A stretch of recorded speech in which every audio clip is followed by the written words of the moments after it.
اچھا اب مشکل یہ ہے کہ کچھ لوگ روزہ وغیرہ تو کوئی نہیں رکھتے مگر حلوہ ضرور پکاتے ہیں 15 شعبان کو، شب رات دھوم دھام سے مناتے ہیں۔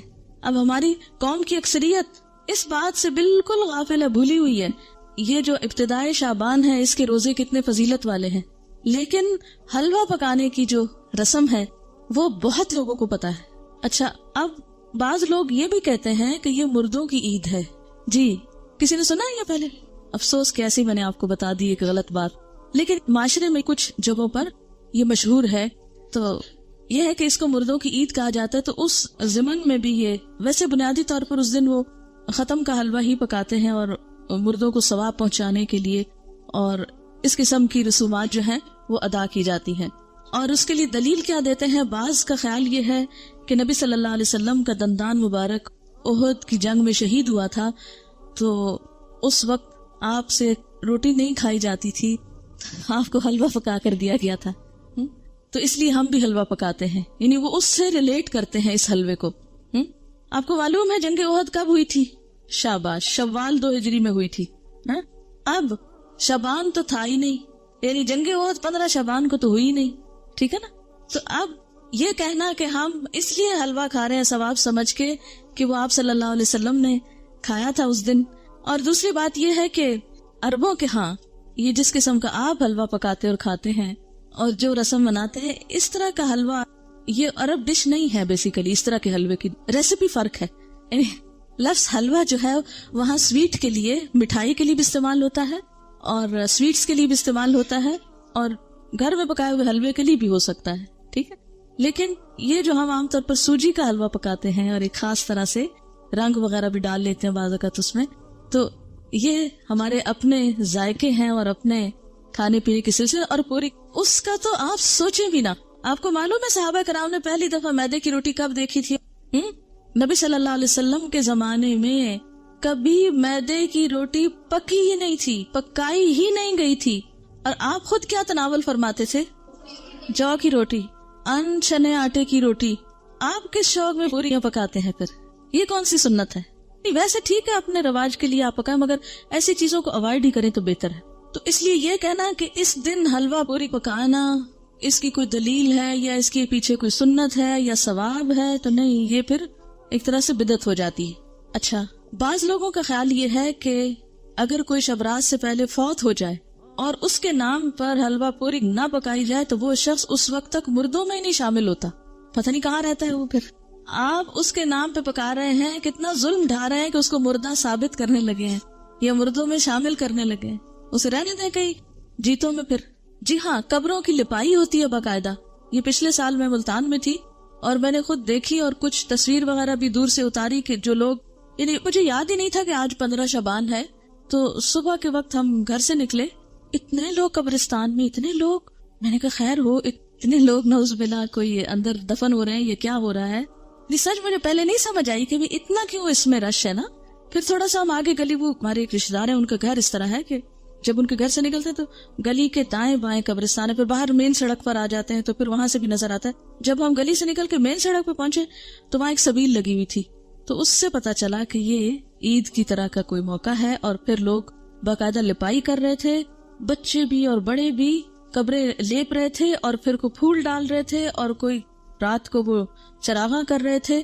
اب میں یہ سوچ رہی تھی کہ اگر ساری قوم سال میں ایک دن قبرستان کی صفائی کرنے لگتی ہے یا قبرستان میں جا کے لپائی اور اس پہ لگ جائے، تو آپ دیکھیں کہ باقی کام کتنے رہ جائیں نا۔